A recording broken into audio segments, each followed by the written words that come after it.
Qulaq as. 4 sətr 4 sütun deyəndə yadında qalsın ki, həmişə sütun sayını sətr sayına vuranda xana sayı ortaya çıxır. Deməli, burada neçə dənə xana var? 16 dənə xana var. Bunu yadımda saxlayıram. Mənim burada cədvəlimdə 16 dənə xana var. Sonra deyir ki, birinci sətrin bütün xanaları seçildikdən sonra, aha, burada dayan. Birinci sətrin bütün xanaları. Bax, ikinci burada yazıram ki, həmişə bir sətirdə olan xana sayı verilən sütun sayına nədir? Bərabərdir. Bir sətirdə verilən xana sayı həmişə verilən sütun sayına bərabərdir. Yəni, mən birinci sətrin bütün xanalarını seçmişəmsə, 4 dənə xana seçmişəm. Burada 5 sütun yazılsaydı, 5 dənə xana seçərdim. Hal-hazırda 4 dənə xana seçmişəm. Sonra deyir, nə olubdur? Mərci C səmri icra olunubdur. Deməli, mən 16 dənə xanalıq bir cədvəldə 4 dənəsini seçib mərci C eləmişəm. Yəni, onları birləşdirmişəm. Yəni, onu seçib bir xana eləmişəm. Ona görə 16-dan 4 çıxıram. Neçə eləyir? 12 eləyir. Və onu birləşdirib bir xana eləyəndə, bax, belə təsəvvür elə də. Bax, təsəvvür elə ki, 4 dənə sətrim var. Üzrsən, 4 dənə xanam var. Onu seçib birləşdirmişəm. Bu xəttləri itirib, onu da böyük bir xana eləmişəm. Deməli, mən 16-dan 4 çıxıb, üstə 1 gələcəm də, onda onu böyük bir xana elədiyimə görə, elədi 13. Bunu başa düşdükmü bura qədər? Sonra 4-cü sətr seçilmiş. Deməli, mənim 13 dənə xanam var idi. Yenə bundan da 4-cü sətr seçilibdir. 4-cü sətr seçilən kimi, 4-cü sətr seçilən kimi, yenə bu 4 dənəni çıxır. Elədi 9 dənə, düzdürmü?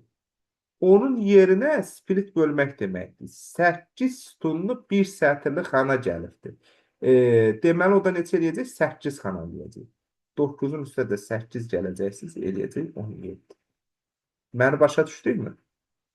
Bu qaydada bunu anlayaq və başa düşdük. Başa düşdük? Aha.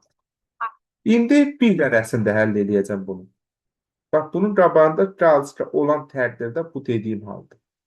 O birsiz halı sizə düşmürdüm, yerləri açılır. Keçək bir dənəsində həll edək. Deməli, nə demək istəyirəm? Bax, fikir verin. Hə. PDF-imizi açaq. Keçək, indi bax, burada e-mailini keçən il qəbula düşən sualımızı sizə göstərmək istəyirəm. Bax, bu 13-cü sualımız. Bunu da kəsək həll edirik.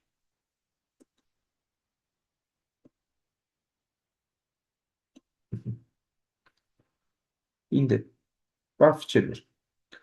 7 sətr 5 sütun.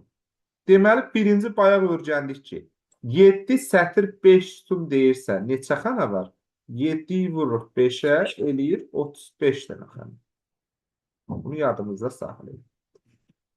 3-cü və 4-cü sətirlər seçilibdir. Burada bir sətirdə neçə dənə xana var indi? 5 dənə sütun sayıdır. 3-cü və 4-cü sətr seçilibsə, deməli, onda belə çıxır ki, 10 dənə xana seçilibdir. Sonra nə olubdur? Mərci C səmrici olubdur. 35-dən çıxacaq neçəni? 10-u. Düşəcək 25. Və o 10 dənə xana birləşib bir xana olduğuna görə böyük bir xana. Bunun üstünə 1 gələcək. Eləyəcək neçə? 26. Başa düşdük mü?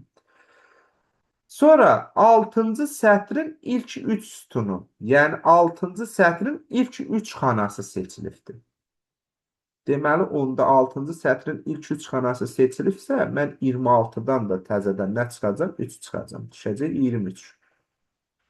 Split test bölmək deməkdir də, o 3 dənənin yerinə 6 sütun 1 sətr, yəni 6 xana gələcək. Onun üstünə də 6 gələcək, eləyəcək 29. Başa düşdük mənim? Bu qədər. Deyə bilərəm. Bax, sənətdə 7 sətr 5 sütun var. Deməli, 35 xana var. Düzdürmü? 3-cü və 4-cü sətr bütün sütunlar seçildikdən sonra. 3-cü və 4-cü sətrin bütün sütunları seçildikdən sonra.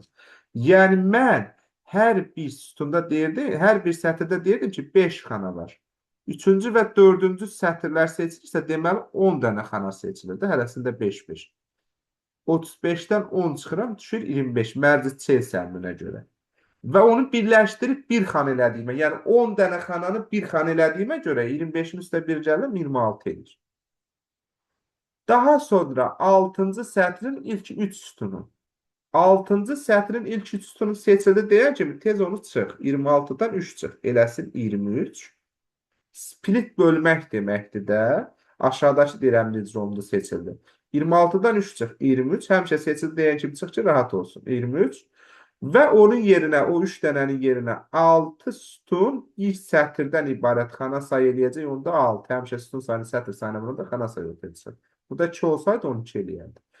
23-ün üstünə 6 cəz 29 eləsin. Başa düşdükmü? Hə.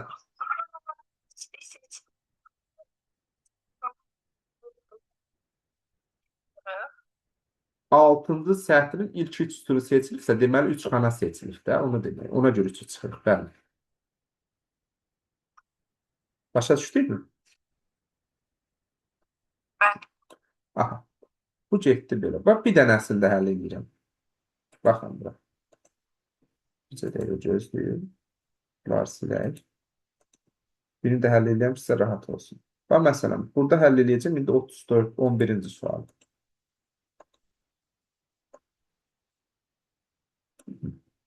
Bura baxın zəhmətimiz. Gəlin görək nə olacaq. Deməli, deyir 4 sətr 4 sütundan ibarət cədvəl. Bax, 4 sətrim 4 sütunum varsa, deməli mənim 16 dənə xanam var. Düzdür. Birinci və ikinci sətrin bütün xanaları seçildikdən sonra birinci və ikinci sətrin bütün xanası seçilirsə, deməli mənim 8 dənə xanam seçilir də, bir dənəsində 4 dənədir. 16-dan çıxıram 8-i mərci C səmrinə görə. Mərci C səmri icra olunubdur. Düşüb 8-i, onların yerinə bir dənə böyük xana əmələ gəlibdir. Elif 9. Sonra 3-cü sətr seçilmiş və aşağıdakı əmr icra olunmuşdur. 3-cü sətirdə 4 dənə xana var da, hər bir sətirdə 4 dənədir. 3-cü sətr seçilirsə 9-dan da 4-ü çıx, eləsin 5. Onun yerinə indi 12 dənə sütun, 3 dənə sətr, yəni 36 dənə xana gəl. Düzdür? O 5-in üstünə də 36 gəl, eləsin 41. Başa düşdük? Demək istədiyim. Bu belə. Necə gözləyim. Hə. Belə bir nümunəsi də var. Onu tavsiyə belə deyək də, dərsdə özüm göstərəcəm. Bunun qabağında bir alçıqa olmayan forması var. O da sizlərə o qədər hələ düşməyib, yəni elə bir şey. Amma onu da dərsdə inşallah göstərəcəm. O da rahat bir şeydir, elə çətin bir şey deyil.